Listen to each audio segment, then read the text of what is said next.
Royal Challengers Bengaluru 18 ವರ್ಷಗಳ ಕೆಲವೊಮ್ಮೆ ಬಹಳ ನೋವು ಕೊಟ್ಟ ಕಾಯುವಿಕೆಯ ನಂತರ ಕೊನೆಗೂ 2025ರ IPL ಟ್ರೋಫಿ ಗೆದ್ದಿತು. ನಮ್ಮ ಹತ್ತಿರ ಇರೋ ಮೂಲಗಳ ನೋಡಿದ್ರೆ ಈ ಪಯಣ, ಆ ಹಳೆ ನಿರಾಸೆಗಳು ಮತ್ತೆ ಆಕ್ಚುಲಿ ಈ ಸಲ ಗೆಲ್ಲೋ ಕಾರಣಗಳೇನು ಅನ್ನೋದ್ರ ಬಗ್ಗೆ ಸಾಕಷ್ಟು ಮಾಹಿತಿ ಸಿಗುತ್ತೆ. ಸೊ ಇವತ್ತಿನ ನಮ್ಮ ಚರ್ಚೆ ಏನಂದ್ರೆ, ಈ ಗೆಲುವಿನ ನಿಜವಾದ ಅರ್ಥ ಏನು, ತಂಡದಲ್ಲಿ ಆದ ಬದಲಾವಣೆಗಳು ಮತ್ತೆ ಆ ಅಭಿಮಾನಿಗಳ ಪಾತ್ರ ಇದೆಯಲ್ಲ ಅದನ್ನು ಅರ್ಥ ಮಾಡಿ.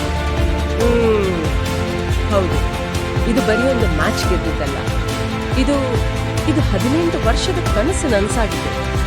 ತಾಳ್ಮೆ, ಹೋರಾಟ, ಆ ನಂಬಿಕೆ ಎಲ್ಲದರ ಫಲ ಇದೆ. ಯೋಚನೆ ಮಾಡಿ, Chris Gayle, AB de Villiers, Virat Kohli ಎಂತೆಂಥ ಆಟಗಾರರಿದ್ರು, ಆದ್ರೂ ಕಪ್ ಕೈಗೆ ಸಿಕ್ಕಿರ್ಲಿಲ್ಲ. ಈ ಗೆಲುವಿನ ತೂಕ ಗೊತ್ತಾಗಬೇಕಾದ್ರೆ ಆ ಹಳೆ ಸೋಲುಗಳನ್ನ ನೆನಪಿಸ್ಕೊಳ್ಳೇಬೇಕು. 2009, 2011 ಮತ್ತೆ ಆ 2016 ಫೈನಲ್. ಹೌದು, ಕೊಹ್ಲಿ 199 ರನ್ ಹೊಡೆದ ವರ್ಷ ಅದು. ಅವಾಗ್ಲೂ ಕಪ್ ಕೈ ತಪ್ಪಿ ಹೋಗಿದೆ. ಅದು ಅಭಿಮಾನಿಗಳಿಗೆ ಮರೆಯೋಕ್ಕಾಗಲ್ಲ. ನಿಜ ಸೋಲುಗಳು, ಅದರಲ್ಲೂ 2016ರಲ್ಲಿ ಬೆಂಗಳೂರಿನಲ್ಲೇ ನಮ್ಮ ಕಣ್ಣು ಮುಂದೆನೇ ಕೇವಲ 8 ರನ್ನಿಂದ ಸೋತಿದ್ದು, ಅದು ತಂಡಕ್ಕೆ ಚೋಕರ್ಸ್ ಅನ್ನೋ ಪಟ್ಟ ತಂದುಕೊಟ್ಟಿತ್ತು. 10 ಸಲ ಪ್ಲೇ ಆಫ್ ಹೋಗಿದ್ದಾರೆ, 3 ಸಲ ಫೈನಲ್, ಆದರೂ ಕಪ್ ಮಾತ್ರ ಇರಲಿಲ್ಲ. ಈ ಸಲ ಕಪ್ ನಮ್ದೇ ಅಂತ ಹೇಳ್ತಾ ಇದ್ರು. ಕೆಲವೊಮ್ಮೆ ಅದು ಜೋಕ್ ತರನೂ ಕೇಳಿಸ್ತಿದ್ರು.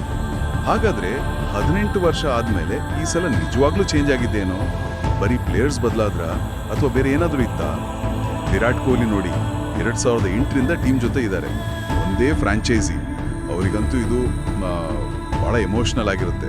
ಆಮೇಲೆ 2024ರಲ್ಲಿ ಬೆಂಗಳೂರು ಅಂತ ಹೆಸರು ಬದಲಾಯಿಸಿದ್ದು ಕೂಡ ಏನೋ ಒಂದು ಹೊಸ ಆರಂಭದ ಸೂಚನೆ ಕೊಡ್ತಿತ್ತ. ಖಂಡಿತ. ಬರೀ ಆಟಗಾರರ ಬದಲಾವಣೆ ಅಲ್ಲ, ಅಂದ್ರೆ ಆಟಗಾರರು ಬಂದಿದ್ದು ಮುಖ್ಯನೇ ಇಲ್ಲ ಅಂತಲ್ಲ. ಆದ್ರೆ 2025 ಸೀಸನ್ ಅಲ್ಲಿ ಒಂದು ಪೂರ್ತಿ ಬದಲಾವಣೆ ಕಾಣಿಸುತ್ತೆ. ಮೊದಲನೇದಾಗಿ ರಜತ್ ಪಾಟಿದಾರ್ ಕ್ಯಾಪ್ಟನ್ ಆಗಿದ್ದು, ಅದು ಸ್ವಲ್ಪ ಧೈರ್ಯದ ನಿರ್ಧಾರವೇ. ಅನುಭವಿಗಳಿದ್ರು, ಆದ್ರೂ ಯುವ ಆಟಗಾರನಿಗೆ ಜವಾಬ್ದಾರಿ ಕೊಟ್ರು. ಪಾಟಿದಾರ್ ಅವರ ಆ ಶಾಂತ ಸ್ವಭಾವ ಮತ್ತೆ ಪ್ರಾಸೆಸ್ ಮೇಲೆ ಫೋಕಸ್ ಮಾಡೋ ರೀತಿ, ಅದು ಟೀಮ್ಗೆ ಹೆಲ್ಪ್ ಆಯ್ತು ಅನ್ಸುತ್ತೆ ಪ್ರೆಷರ್ ಅಲ್ಲಿ. ಆಮೇಲೆ ಆಕ್ಷನ್ ಅಲ್ಲಿ ನೋಡಿ, Phil Salt, Liam Livingstone, top ಆರ್ಡರ್ಗೆ ಪವರ್ ಬಂತು.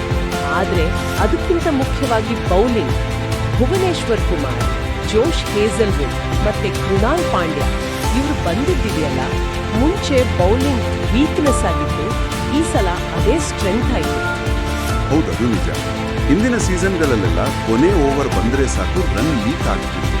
ಈ ಸಲ ಹೇಜಲ್ವುಡ್ ಡೆತ್ ಬೌಲಿಂಗ್ ಹ್ಯಾಂಡಲ್ ಮಾಡಿದ್ರು. ಎಕ್ಸಾಕ್ಟ್ಲಿ, ಅದೇ ಮೇಜರ್ ಡಿಫರೆನ್ಸ್ ಆಗಿತ್ತು. ಹಳೆ ತಪ್ಪುಗಳಿಂದ ಪಾಠ ಕಲಿತ ಹಾಗೆ ಕಾಣಿತು. ಆದರೆ ಒಂದು ಪ್ರಶ್ನೆ, ಫ್ಯಾಫ್ ಡು ಪ್ಲೆಸಸ್ ರಂತಹ ಅನುಭವಿ ಇರಬೇಕಾದ್ರೆ ಪಾಟಿದಾರ್ಗೆ ಕ್ಯಾಪ್ಟನ್ಸಿ ಕೊಟ್ಟಿದ್ದು ಶುರುವಲ್ಲಿ ರಿಸ್ಕ್ ಅಂತ ಅನಿಸಿರ್ಲಿಲ್ಲ. ಅದು ಅಷ್ಟು ಸಕ್ಸಸ್ ಆಗೋ ಕಾರಣ ರಿಸ್ಕ್ ಅಂತ ಅನಿಸಿತ್ತು, ಖಂಡಿತ ಅನಿಸಿತ್ತು. ಆದರೆ ಟೀಮ್ ಮ್ಯಾನೇಜ್ಮೆಂಟ್ ನಿಂದ ಪೂರ್ತಿ ಸಪೋರ್ಟ್ ಇತ್ತು ಪಾಟಿದಾರ್ಗೆ. ಅವರ ಆ ಪ್ರಾಸೆಸ್ ಡ್ರಿವನ್ ಅಪ್ರೋಚ್ ಅಂದ್ರಲ್ಲ, ಅಂದ್ರೆ ಪ್ರತಿ ಮ್ಯಾಚ್ಗೂ ಬೇರೆ ಬೇರೆ ಪ್ಲಾನ್, ಎದುರಾಳಿಗೆ ತಕ್ಕ ಹಾಗೆ, ಅದು ವರ್ಕ್ ಆಯ್ತು. ಆಮೇಲೆ ಇನ್ನೊಂದು ವಿಷಯ, ಲೀಗ್ ಸ್ಟೇಜ್ ಅಲ್ಲಿ ಎಲ್ಲಾ ಸರಿ ಅವೇ ಮ್ಯಾಚ್ ಗೆದ್ದಿದ್ದು. ಅದು IPL ಹಿಸ್ಟ್ರಿಲೇ ಫಸ್ಟ್ ಟೈಮ್ ಅಂತೆ. ಚೆನ್ನೈ, ಮುಂಬೈ ಎಲ್ಲಾ ಕಡೆ ಹೋಗಿ ಗೆದ್ದು ಬಂದ್ರು. ಇದು ಬರೀ ಪ್ಲೇಯರ್ಸ್ ಫಾರ್ಮ್ ಇಂದನಾ ಅಥವಾ ಟೀಮ್ ಮೈಂಡ್ ಸೆಟ್ ಅಲ್ಲೇ ಏನೋ ದೊಡ್ಡ ಬದಲಾವಣೆ ಆಗಿತ್ತ? ಹೌದು, ಅದು ಅಸಾಧಾರಣ ಸಾಧನೆನೆ. ಅದು ಬರೀ ಫಾರ್ಮ್ ಅಲ್ಲ, ಅದೊಂದು ಮಾನಸಿಕ ದೃಢತೆ, ಟೀಮ್ ಆಗಿ ಬೆಳೆದಿದ್ದು ಕಾಣ್ತು. ಪ್ರೆಷರ್ ತಗೊಳ್ಳೋದು, ಕಷ್ಟದ ಪರಿಸ್ಥಿತಿಯಲ್ಲಿ ಫೈಟ್ ಮಾಡೋದು, ಇದು ಹಳೆ RCBಗಿಂತ ಬೇರೆ ತರ ಇತ್ತು. ಆ ಗೆಲುವುಗಳ ಸರಣಿ ಇದೆಯಲ್ಲ, ಅದೇ ಕಾನ್ಫಿಡೆನ್ಸ್ ಕೊಟ್ಟು ಫೈನಲ್ಗೆ ತಂದು ನಿಲ್ಲಿಸಿದ್ದು. ಸರಿ, final Ahmedabad, Narendra Modi stadium, Punjab Kings ವಿರುದ್ಧ 190 ರನ್ ಡಿಫೆಂಡ್ ಮಾಡಬೇಕಿತ್ತು.